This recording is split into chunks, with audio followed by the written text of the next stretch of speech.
হুগলির ডানকুনিতে ওষুধের গুদামে বিধ্বংসী অগ্নিকাণ্ডের জেরে আতঙ্ক ছড়িয়েছে।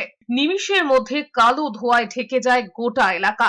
আতঙ্কে প্রাণ ভয়ে এদিক ওদিক ছুটোছুটি শুরু করে দেন কারখানার কর্মীরা। জানা গিয়েছে বুধবার ভোরে আচমকাই আগুন লেগে যায় ডানকুনিতে দিল্লি রোডের পাশে একটি ওষুধের গুদামে। সেই সময় গুদামের ভিতরে কয়েকজন কর্মী উপস্থিত ছিলেন। আগুন লেগেছে বুঝতে পেরে তারা দ্রুত বাইরে বেরিয়ে আসেন। খবর পেয়ে ঘটনাস্থলে একে একে পৌঁছয় দমকলের 10টি ইঞ্জিন এবং ডানকুনি থানার পুলিশ। যুদ্ধকালীন তৎপরতায় শুরু হয় আগুন নেভানোর কাজ। স্থানীয় সূত্রের খবর, গুদামে মজুদ ছিল প্রচুর পরিমাণ কাগজের বাক্স, যা অত্যন্ত দাহ্য।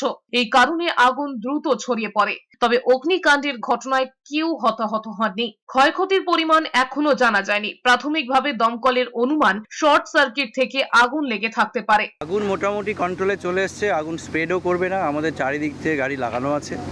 10খানা ফায়ার টেন্ডার এসছে। আমরা ওপেন ওয়াটার সোর্স পেয়ে গেছি। ইনাদিরি হাইড্রেন্ট আছে পাশেই, সেই হাইড্রেন্টের থেকে জল নেওয়া হচ্ছে। আমাদের দমকলের কর্মীরা সময় মতো এসে এটাকে চারিদিক থেকে অ্যাটাক করেছে। আগুনটা স্প্রেড করতে দেওয়া হয়।